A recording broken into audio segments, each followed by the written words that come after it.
of course, thank first the organizers for having me here. It's a wonderful conference, a wonderful kickoff meeting for the CosmoVerse Cost Action. I'm having a great time in Lisbon. Really enjoyed the part one last night. Hopefully I can make it through the talks, no problem.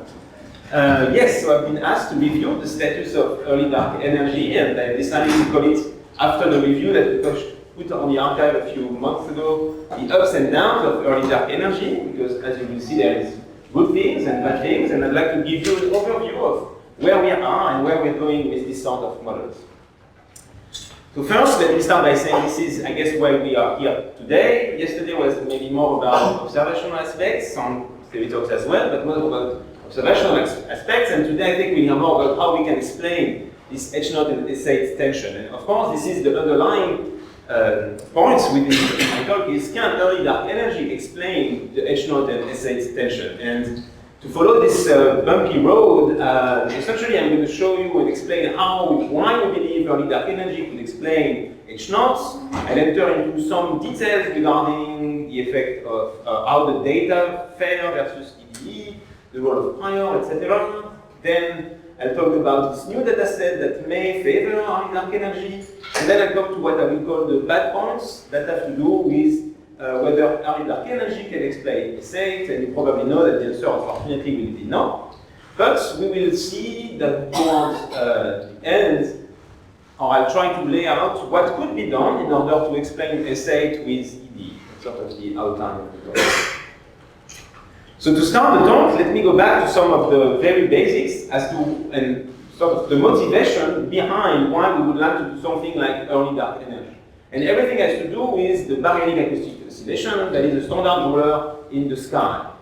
So as you know very well, the same pattern is seen within temperature and polarization map, anisotropy maps of the cosmic microwave background, and in galaxy surveys at different epochs. This is a standard ruler called BAO that can be used to measure distances and infer H0 given a model. How does that work? So, in practice, what the data measures is an angle. This angular size of the sound horizon will roughly represent the typical size of angular fluctuation of temperature and polarization in the maps that are ratios between the sound horizon and the angular diameter distance. The sound horizon represents the distance that this wave has traveled in the primordial plasma before recombination, and the angular diameter distance simply tells you how far the last scattering surface is from us. When we play with the H0 parameters, and if we would like to enforce here the value of truth, we're going to change how far the CMB is from us. This is supposed to be an animation, but it's okay, it's a PDF so we can't see it, but essentially, when you change the H0 parameter, you're going to make the sky effectively be closer or further away from you, and the spectrum is going to move mostly horizontally, creating these wiggles that you can see, plus some more subtle effects that have to do with the damping scale and potentially the late integrated Sachs-Wolf. But the most dominant effects has to do with changing the position of the first peak. So measuring theta S very well, and having a model for the sound horizon, we can extract this and extract the value of H0. Looking at this angular size of the sound horizon, one can see that there are essentially two ways of resolving the Hubble tension, and we heard a lot about this yesterday already by Olga. One thing has to do with changing the physics in the late universe. So if I write the ratio more explicitly, I make the Hubble parameter appear, and I see that what I can do is I can increase H0 and decrease this expansion rate in the universe in order to compensate within the angular diameter distance for the increase of H0, and I can keep my data unaffected on paper.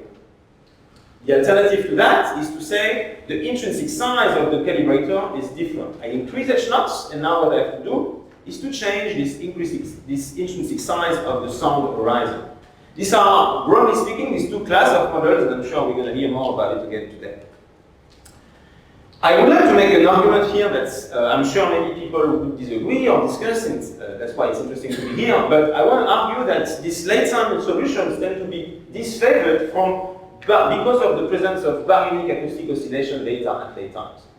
So the key, again, is looking at this equation. I can increase H0, I can play with essentially any sort of model that can change the expansion rate, so interacting dark matter, dark energy models, decaying dark matter, equation of state. And on paper, this is really working great. And I have to say that if the tension taken as face value, this is probably the most evident way of changing the value of H0 from the CMB. Because there is a huge geometrical degeneracy within this angular diameter distance. And it's fairly trivial to take Planck data and ask what is the favorite value of the equation of state.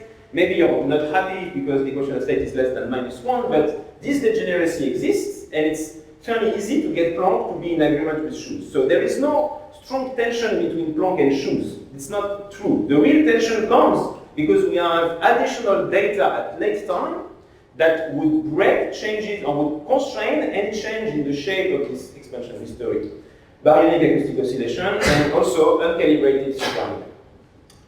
And in fact, we can elevate this a bit further. Maybe you're thinking, oh, this model is just a constant parameter. What if it's there more freedom, etc.? There is something deep that I'd like for you to take away from this talk that tells you that, and it's my opinion, we can discuss, that you cannot change, you will not be able to fully resolve the tension by playing with late-time solution. And the reason is, encoded in this simple distance duality relations that comes from general relativity that tells you that angular diameter distance and luminosity distance are the same thing up to a redshift factor. So the BAO measures this angle that I've already mentioned, which is the sound horizon divided by angular diameter distance. And we can calibrate the BAO knowing the sound horizon from the CMB. I measure this in the angular patterns of galaxies. I know this within the lambda CDM model from Planck. I measure dA. Same here. I measure the uncalibrated magnitude of supernovae, the fluxes of supernovae, but in weird units. I know this from the calibration by shoes, so the Cepheid calibration, CRGB, whatever, and I measure the luminosity distance. Now, because these two are related, I can do a plot where I plot these two things on the same figure. This is just the difference with respect to one of them. I forgot how it's done, but it's calibrated with respect probably to the lambda CDM prediction. But the point is, the black data points are what the Pantheon supernova tells you if you simply put the magnitude of shoes here. And the yellow points are what the BAO tell you if you simply put the sound horizon from the CMB. There is no model here, it's just data.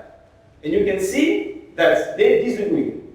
They disagree completely. The blue here is some sort of theoretical idea that you could have where you let the model free to vary, the expansion rate free to vary in the late universe, and you try to adjust a low supernovae, a bump in the BAO here, you go down. Of course, this is tuned and probably not going to work. So we can reverse engineer again also what should be done by invertly calibrating the supernovae by saying I know the sound horizon, I measure this, so I extract this, I plug it in here, and I can deduce, given this, what is the intrinsic magnitude that the supernovae should have given this sound horizon measured from Planck. And the answer is that they disagree. And to me, this is a strong argument against late-time solutions, but it has to say that it strongly rely on BAO data being, and essentially on these two sets of measurements. And this is something that we could talk, of course, about. So now looking at, so what has to be done, as I said, is to change the magnitude, the calibration. Either you don't believe in the magnitude from shoes. If you don't believe in this, then there is no tension. This becomes free, you can put it up, and it can be in agreement with the BAO. Or conversely, the way to argue then is that you have to change the calibration of the BAO, you have to change the sound horizon. So when we ask the data by how much we have to decrease the sound horizon, here is what shoes calibration wants. It's a sound horizon around 137. This is what a variety of datasets of CMB data analyzed on the lambda CDM tell you, about 147. So we need to decrease it by about 10 megaparsec. And here on the right, I'm showing you the sound horizon as a function of redshift. This is really you're looking at the sound wave propagating until recombination, until 1000. When we look at this, oops, sorry, I'm the way. let me skip so I finish what I'm saying. When we look at this, we see that the sound horizon reaches 10 megaparsec only around 20,000. So we are going to have to do something below redshift of 20,000. And what can we do? Let's look at the equation for the sound horizon. We have the possibility of changing, so the sound horizon is just the integral of the sound speed over time of the wave. So we could change the sound speed. We could say, what if the sound speed is a bit lower? Sorry, so we can imagine that photons are talking to dark matter, maybe in one way, slowing down the sound speed, etc. That doesn't really work because of all the patterns of the CMBs are so well measured that this sort of models would be completely excluded as a solution to the axial tension. You can play with changing when a recombination happened, and finally you can play with the density of the energy density in the early universe, and effective, etc. And I'm going to talk about early dark energy. And really, early dark energy is this sort of idea of what you're doing is you're injecting new physics where you need it, below 20,000. It turns out that this is not as stupid as it sounds, because there is an additional thing that's going to happen and that we can understand just from the data by looking at what happens when we combine the Pantheon Schulze measurement of H0 with the fact that there's no omega m. Omega m is well measured from BAO from Pantheon. And we also know the value of omega b independently of the CMB just from, for instance, BBM. When we do that, we see that there is a problem. If omega m is known and is, let's say, fixed, and I increase the value of h, this is also fixed, I have to increase omega CDM by construction, because this is fixed. So I'm ending up with this multidimensional tension, where what needs to be done is decrease the sound horizon and increase the value of omega CDM. And this is what the data are telling you. Again, here you're assuming lambda CDM for the sound horizon and almost nothing for the, and you're assuming lambda CDM, sorry, this is under lambda CDM. So this is where we're going to want to change things. So the sound horizon, so this is what lambda CDM tells you when you fit BBN and Planck, for instance, BN, BAO, or Planck. This is where Schulze would like you to be. You need to decrease the sound horizon and increase the cold dark matter density. And we can already anticipate that because we have to increase the physical cold dark matter density, this will necessarily increase the SA tension. And this I will come back to towards the end.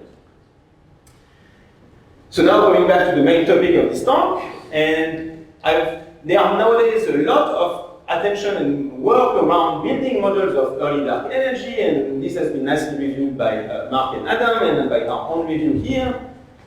And what is it? So it's just the thing that cosmologists do when they have a problem. They introduce a scalar field that is slowly rolling, here due to Hubble friction, and that eventually this term starts to dominate, the field starts moving and then its potential, and will dilute faster than matter.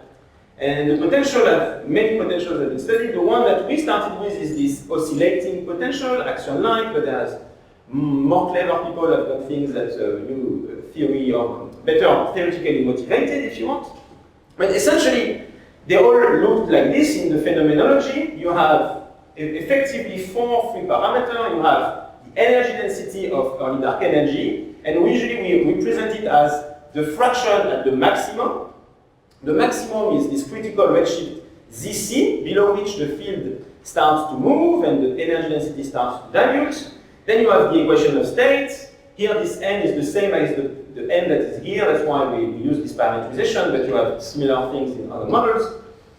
And you see that at early time, the equation of state is -1, the field is frozen, and eventually it can dilute, and you may have freedom in the equation of state, depending on the value of it. And then the last parameter has to do with sound speed of the perturbation of the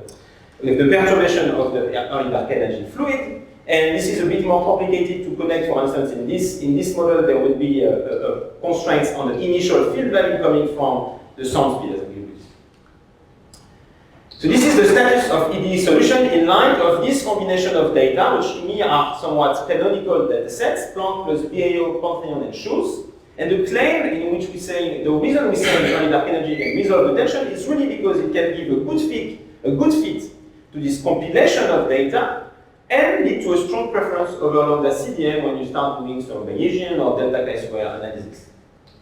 The fiducial model is this, the one that we published first was this action-like PDE. You see that you can get about 10% of early dark energy, and essentially all the model give you similar results. Also the acoustic dark energy of Wayne, or this new early dark energy that has to do with the first order phase transition. You learn that the field had to disappear around a specific redshift. Here we're showing you the band corresponding to matter radiation equality. And you see that the field has to disappear right around matter radiation equality. You get values of H0 that varies between around 72, somewhere between 71 and 72. And as a byproduct, as I mentioned, you increase the cold dark matter density, which is nice because you had to do it in order to keep the fit to the supernovae at late time is good. And as another byproduct that you can see is that the tilt of the primordial power spectrum is slightly increased. And this has to do with the damping scale and can have important implications for inflation. This is probably something that you know already. Something that is a bit less known is that the microphysics of EDE is also constrained. There is in fact tight relation between the sound speed of the perturbation in the EDE fluid and the equation of state. And this is the work led by Meng-Xiang and Wayne Wu's group that shows this.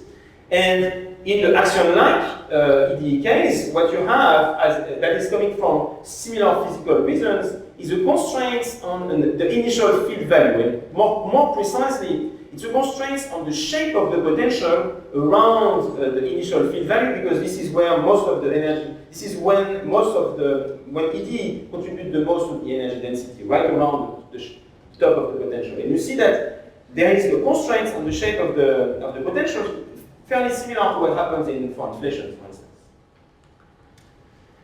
So now let me remove the shoes prior. This is a question that people have often. What happens if you remove shoes? And as you can see, if you remove shoes, you only get an upper limit from Planck. You get an upper limit at the level of 8%, an H0 that is something like 70.5 at most, and a delta chi-square that's 9. So this you would think is a bit weird, because I'm telling you that the best field value that I have in the other case has H0 around 72 and FED around 10%. So this is what happens once you add the shoes prior. Now you see that EDE is actually detected at 4 sigma, and the delta chi-square is very, very strong in favor of EDE, including coming slightly from Planck. This -5 you get back essentially. And the reason we have this is because there is an issue known as prior volume effects, and we'll hear about this in fact this afternoon by Adria Gomez-Valent, I believe. And if you, essentially the limit of the Bayesian framework in this, where the posteriors are largely influenced by the priors, and when you do a profile likelihood, when you just look at what the data are telling you as a function of H0 or as a function of FED, you see that the profile likelihood does not match at all the posterior distribution reconstructed from the CMC.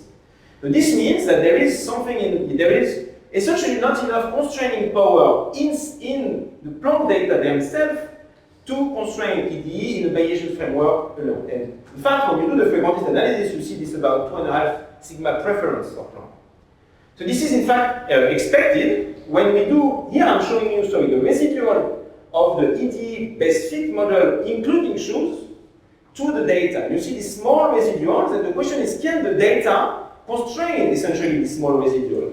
And what we did is a mock analysis of Planck, where we inject in the data about 10% of early dark energy, an H0 of order 72 km/s per megaparsec, our best fit model from real data, and what we get back are upper limits where our best fit lies in the tail, exactly like we show in the profile case. Sorry, the Bayesian versus profile case here. Fortunately, for future CMB data, this will not happen anymore, and we will have a definitive answer. And you will detect early dark energy completely independently of including prior H0, whether this is correct. We have, in fact, additional data. That's interesting. Let's try to do it with ACT. We can add information at small angular scales or SPT. And you probably know that story also, so I'm going to try to go through it quickly. But essentially, what was interesting in this data release is when you do a consistency test to compare Planck versus a combination that is supposed to be potentially just as constraining as Planck, or similar to Planck in constraining power, what you get now from Bayesian analysis is actually a preference for EDE at over 3 sigma. There is no residual tension with shoes. And when you look at where the preference is driven, it's coming from, you find that it's actually coming from a little bit from Planck polarization and a lot from ACT data. However, why do we have to split the data? And why is this being done? It's interesting to look at and to compare the residual of the best fit models fit from this combination of WMAP and ACT, or the one coming from Planck temperature. And you can see that there is a mismatch, a strong mismatch between what WMAP and ACT wants versus what Planck temperature would like, the black here. And here in the posteriors you can see it as well. In red, you have this what I said, preference for EDE from ACT in red. In blue you have Planck alone, this MCMC that I showed you before. And you see that they seem to really strongly disagree. And it's coming from some sort of mismatch, could be a statistical fluke, it doesn't have to be necessarily a systematic or anything, but that exists at temperature multiples of 1300 between Planck and ACT. And I know that Vivian, I think, is going to talk more about checking for consistency between CMB dataset this afternoon. So what about SPT? Now we have new temperature data from SPT, and it seems as though currently SPT data, this is work in progress, so this may hopefully happen soon, depending on whether Tristan writes the paper. And the new SPT data could act as arbitrary as a judge whether the temperature data of Planck or ACT, if you wish, are more correct. And it looks as though, when you do the data, the analysis in a similar way as before, it looks as though the results are more in line with Planck than with ACT, but they lie somehow in the middle.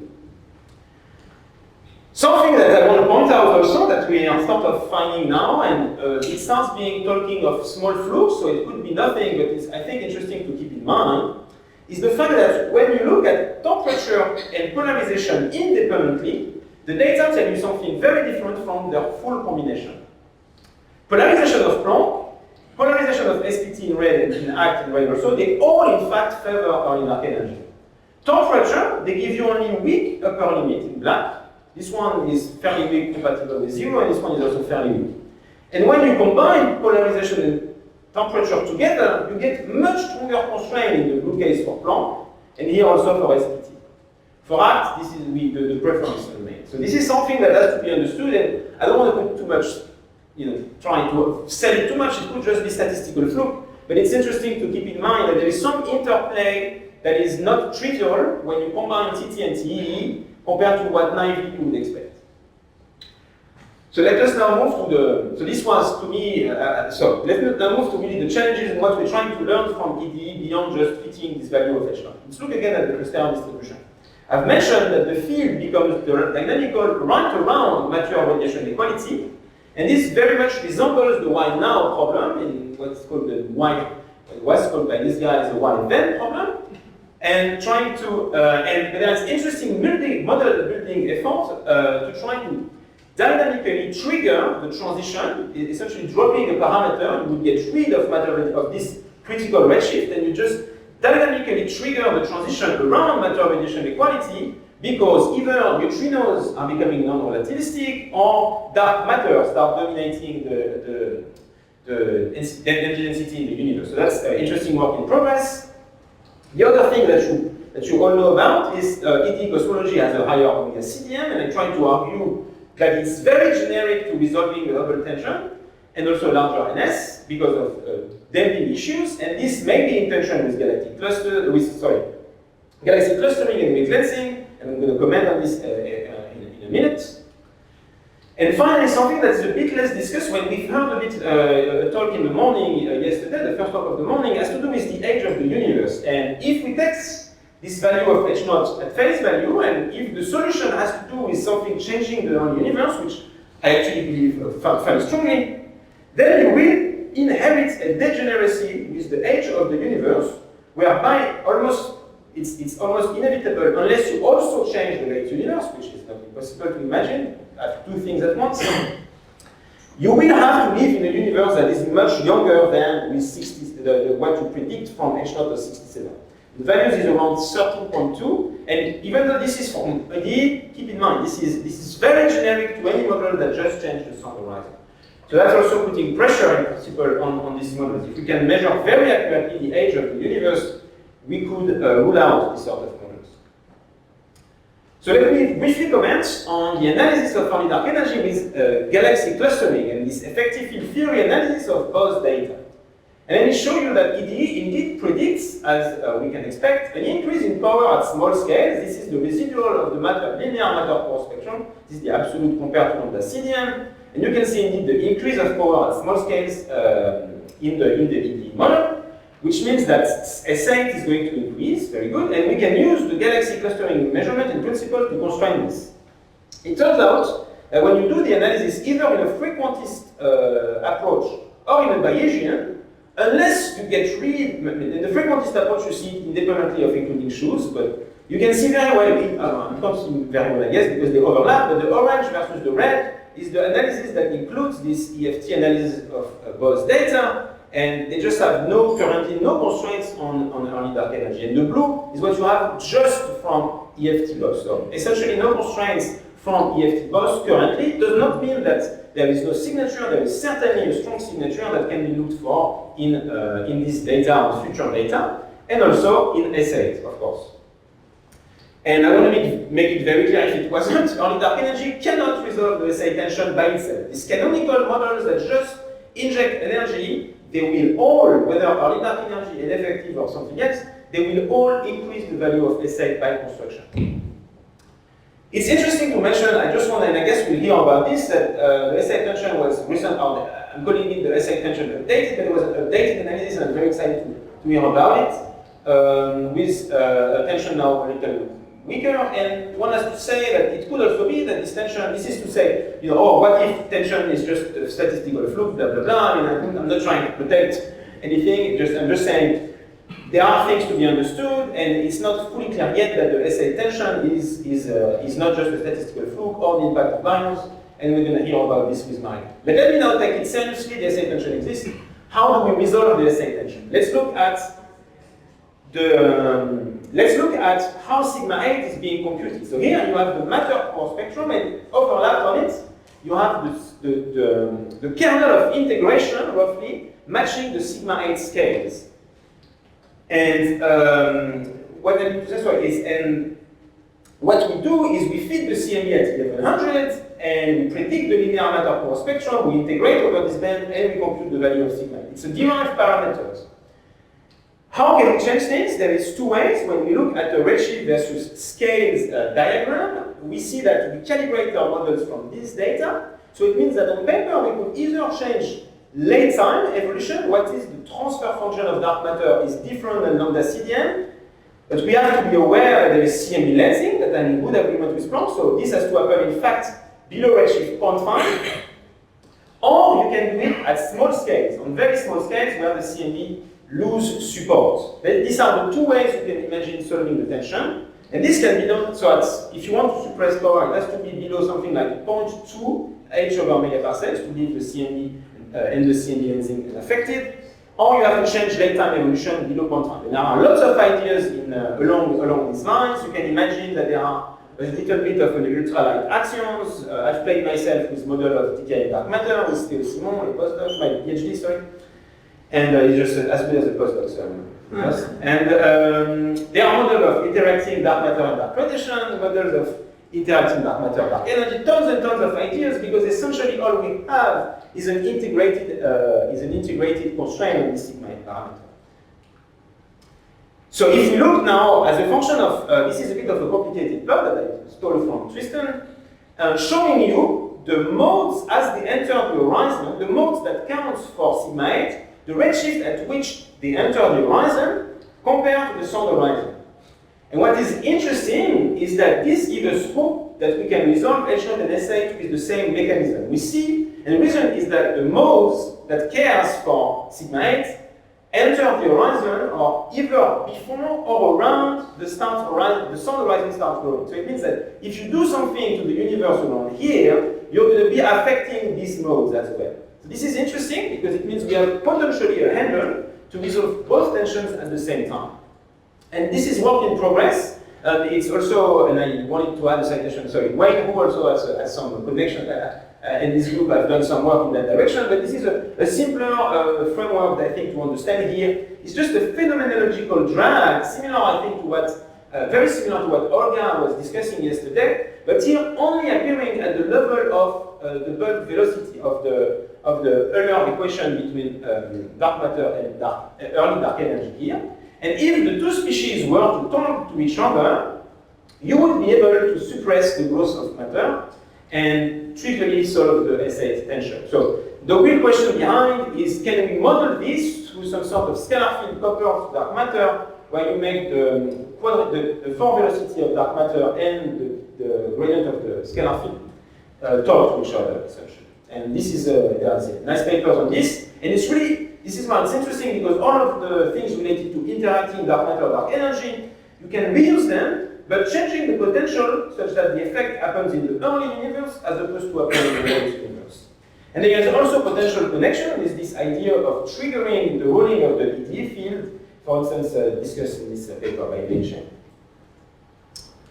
And the last slide that I wanted to show is the possibility that early dark energy is accompanied with a little bit of action-like dark matter. In this model of new early dark energy, it's a modification of the model, it's a variation of the model that I mentioned before, where instead of having simply a slowly rolling field, what you have is a first order phase transition due to another field that is going to be this action field that rolls down the potential. So the idea is somewhere in the potential, this action-like field rolls down its potential and trigger a phase transition to make the early dark energy disappear. And what was found just very recently is that if this trigger field represents a small fraction of CDM, is like an action-like particle that represents about 3% of CDM, you can reduce power just on the right scale. And there is a non-trivial coincidence that I want to stress, is that the mass of that field is correct to both trigger the phase transition at the right time and also address the right scale. And I mean, I'm calling it a coincidence, but this all boils down to this figure showing you that the modes that matters are just the same, enter the horizon around the same redshift as where you would need to do some action. Okay, so I'm reaching the end of my talk. I hope I convinced you that there are more ups and downs in these early dark energy models, but we can discuss. This is why we have this sort of conferences. And the message is that the Hubble tension is multidimensional, and it requires at least to decrease the sound horizon and to increase omega CDM. That is very independent of any models. That's what you will have to do if you want to keep the fit to the data the same while changing the value of H0. In the context of early dark energy, this means about 10% of early dark energy at redshift around between 35 and 4500, depending on the models, so right around matter radiation equality. And keep in mind that we also constrain the microphysics of early dark energy. I've discussed the fact that there are prior volume effects when you just analyze Planck alone, that we have to be careful. The frequentist confidence interval do not follow posteriors, but there is some interesting hints that would be checked with future data too, and so this is still a work in progress. And finally, canonical ED can certainly not resolve the SA tension, but I try to advertise that there are no strong constraints from the effective field theory of Boss that we can discuss also.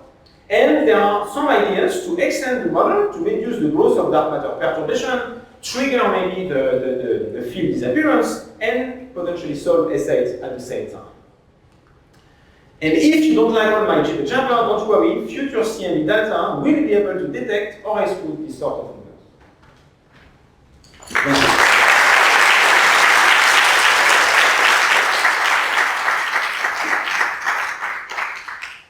Thank you very much. And now questions. Yes, Radek? In the first paper, we have another characteristic scale, which is the Hubble horizon, yes, of the matter inequality. People use this as a standard rule earlier to measure H0. H0 is consistent with 1 with larger errors and so on. My question is now, if you inject early dark energy, do you change the Hubble horizon to this extent that you can elevate H0? Absolutely. The answer is absolutely. So there's two sides to this answer. First, when I'm doing the analysis with BFT boss, I am including the information about the matter radiation equality scale, and I'm showing you this. You can see that that's not constraining me. But if we reproduce this analysis, and in a very nice paper led by Tristan that appeared last year, we redo this analysis not only for early dark energy, but for an effective for the electron mass, for sorts of modification I want to look at. These measurements are not model independent. They depend on the model and even on some of the priors that you apply in the data. There is also some additional things that is a bit, the constraint is not just K equality. It's really coming from measuring the shape of the power spectrum that is influenced by when the modes enter the horizon, so there is some information about K equality, but it's deeper than that. And so yes, the answer is yes, you can get an electron that is much larger.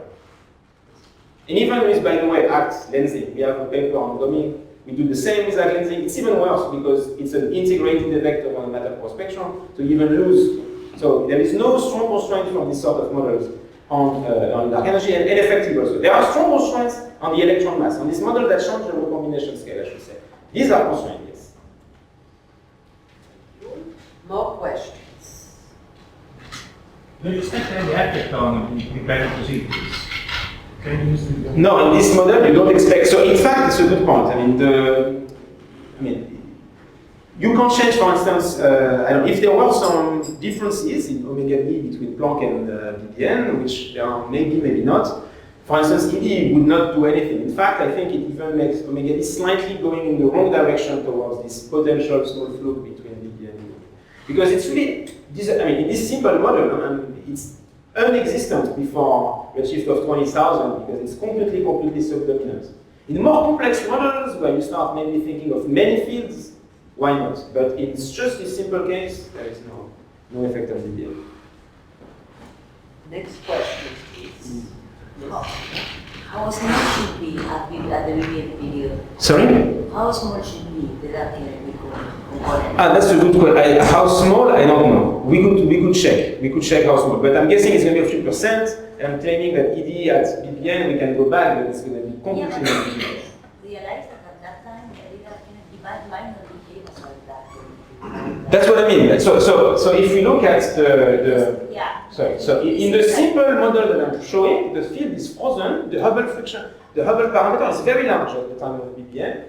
I was trying to go back to my energy density plots, if I can find it. But the point is this: I don't even show it. But at BBN time, the field is frozen. The Hubble friction is very large, and the energy density, the fractional energy density in ED is completely negligible. That's what I mean. In more complicated model, things may happen. And even if it wasn't, at that time, the equation stated that this fluid might be -1. Yeah, you could imagine something where maybe it's not -1. That's what I mean. You could modify that, you're right, and have a different thing. Then you could have some constraints. But in this simple picture, there are no constraints.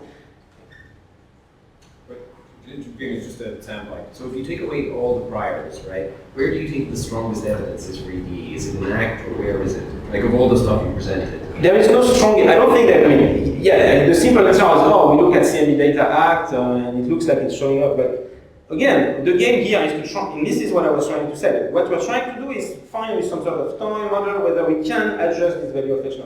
If there is no H0 tension, do we really need to introduce this new field? I don't know. It's fun to do, it's interesting, but I don't think there is really strong, currently, there is no strong hint for EDE if you remove the value of H0, for sure, of the game. Yes? It would be interesting also to build, early dark energy and both simulation.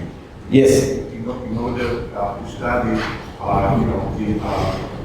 the underlying problem web and compare this to the prediction with, the observed one. Right. So as far as n-body goes, yes. As far as if you think about n-body simulation, this was done. In the standard ED scenario, the field becomes really subdominant at late times, and so when gravity becomes nonlinear, essentially, it's just like a standard n-body, but you change the initial power spectrum.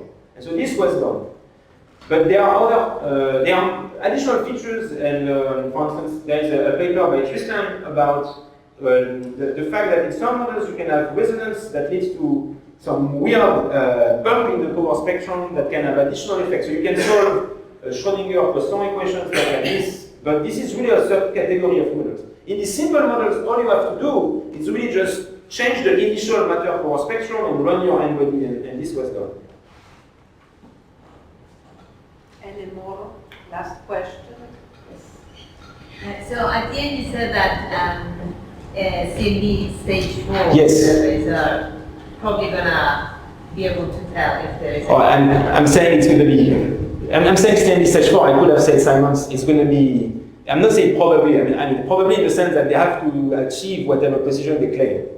But if they do, then you're talking 20, 30 sigma visibility. Is there, like, say, if you see evidence of it? Yes. Is there a possibility that it could be something else? Like, what else could it be? Okay. Yeah. In principle, I don't think you can. I'm sorry. I don't think you can hide. The point is, and I was sort of hinting at it, but the fact that you have constraints on this microphysics, is it? Anyway, I was showing the fact that you measure also properties of the potential, and you have to think that we are changing the CMB just in the decade prior to recombination, where the CMB is really the best thing to learn about the pair. So there is a bit of a lamppost effect here, but we are looking at it, and so we have not done a very dedicated example where we're fitting many different models, where we're generating mock data with different models and we try to refit blah, blah, blah. But my naive expectation is that you're going to not only know that it's EDE, but you're going to know what is the properties of the potential of EDE. You're going to go beyond that. You'll see the shape of it. And we already start to see it in the analysis, as I was showing. Okay. Thank you very much.